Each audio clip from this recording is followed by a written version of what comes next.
जाने का सौभाग्य मिला है। कश्मीर और श्रीनगर का ये वातावरण, ये ऊर्जा और अनुभूति, योग से हमें जो शक्ति मिलती है, श्रीनगर में हम उसे महसूस कर रहे हैं। मैं देश के सभी लोगों को, दुनिया के कोने कोने में योग कर रहे लोगों को कश्मीर की धरती से योग दिवस की बधाई देता हूं। साथियों, इंटरनेशनल योगा डे 10 वर्ष की ऐतिहासिक यात्रा पूरी कर चुका है। 2014 में मैंने यूनाइटेड नेशंस में इंटरनेशनल योगा डे का प्रस्ताव रखा था।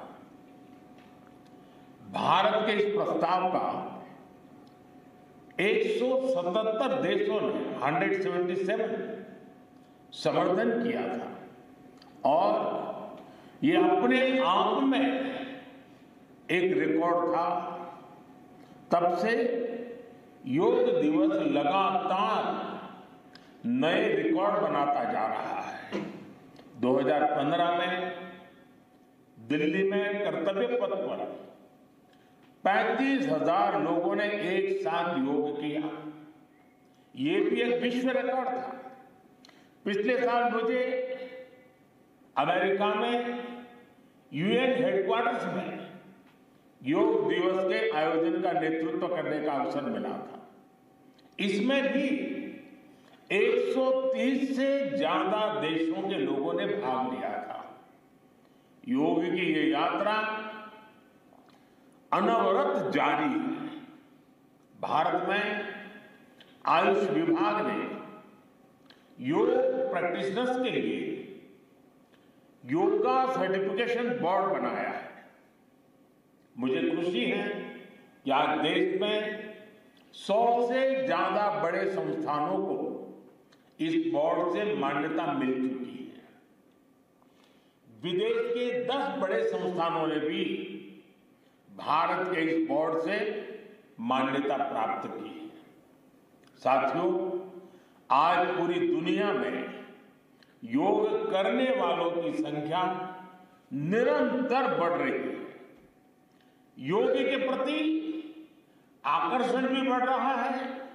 योग की उपयोगिता के संबंध में भी जन सामान्य कन्विंस हो रहा है। मैं विश्व में हर जगह जितने भी ग्लोबल लीडर से मिलता हूं, जहां भी जाता हूं, शायद ही कोई एक आध मिल जाएगा जो मेरे से योग की बात न की हो। दुनिया के सभी वरिष्ठ नेता जब भी मौका मिलता है मेरे से योग की चर्चा जरूर करते हैं और बड़ी जिज्ञासा से सवाल पूछते हैं। दुनिया के कितने ही देशों में योग डेली लाइफ का हिस्सा बन रहा है। मुझे याद है मैंने 2015 में तुर्कमेनिस्तान में योग सेंटर का उद्घाटन किया था। आज वहां योग बेहद पॉपुलर हो चुका है। तुर्कमेनिस्तान की स्टेट मेडिकल यूनिवर्सिटी में भी योग थेरेपी को शामिल किया गया है। सऊदी अरब ने तो योग को अपने एजुकेशन सिस्टम में भी शामिल किया है। मंगोलिया में भी मंगोलियन योग फाउंडेशन के तहत कई योग स्कूल चलाए जा रहे हैं। यूरोपियन देशों में भी योग का चलन तेजी से बढ़ा है। जर्मनी में आज करीब 1.5 करोड़ लोग योग प्रैक्टिशनर बन चुके हैं। आपको ध्यान होगा, इसी साल भारत में फ्रांस की 101 साल की एक महिला योग टीचर को पद्मश्री अवार्ड दिया गया था। वो कभी भारत नहीं आई थी, लेकिन उन्होंने योग प्रचार के लिए अपना पूरा जीवन समर्पित कर दिया है।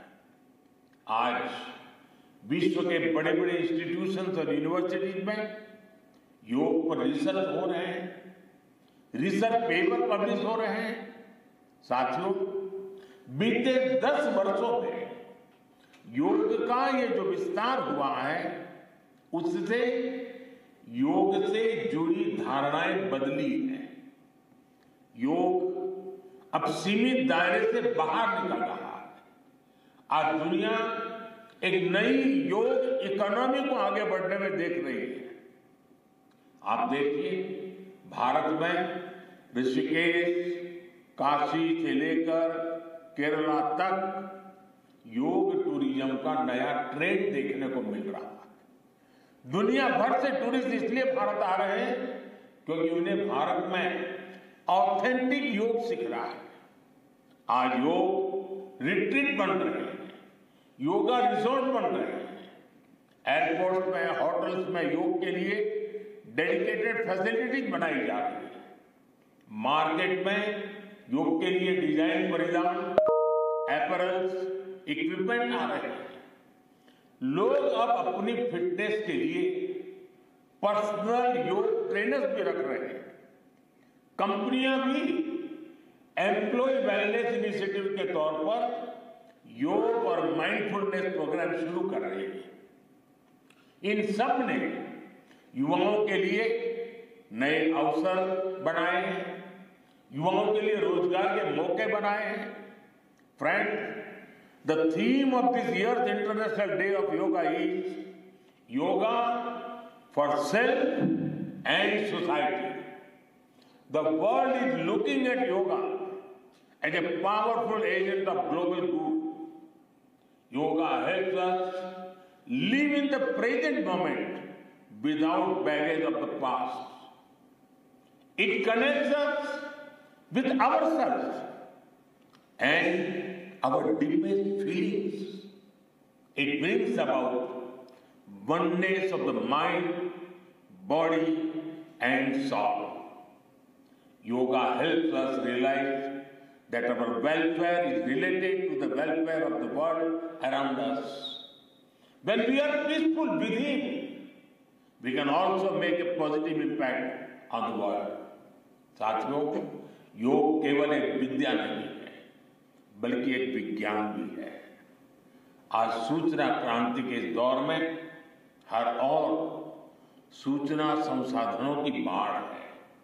ऐसे में मानव मस्तिष्क के लिए एक विषय पर फोकस कर पाना एक बड़ी चुनौती साबित हो रहा है। इसका भी निदान हमें योग से मिलता है। हम जानते हैं, एकाग्रता मानव मन की सबसे बड़ी ताकत है। योग ध्यान के जरिए हमारा ये सामर्थ्य भी निखरता है। इसलिए आज आर्मी से लेकर स्पोर्ट्स तक में योग को शामिल किया जा रहा है। स्पेस प्रोग्रेस में भी जो एस्ट्रोनॉट्स को ट्रेनिंग दी जाती है, उन्हें भी योग और ध्यान की ट्रेनिंग दी जाती है। इससे प्रोडक्टिविटी भी बढ़ती है, सहन शक्ति भी बढ़ती है। आजकल तो कई जेलों में कैदियों को भी योग कराया जा रहा है ताकि वो सकारात्मक विचारों पर अपने मन को केंद्रित कर सके। यानी योग समाज में सकारात्मक बदलाव के नए रास्ते बना रहा है। साथियों, मुझे विश्वास है योग की ये प्रेरणा हमारे सकारात्मक प्रयासों को ऊर्जा देती रहेगी।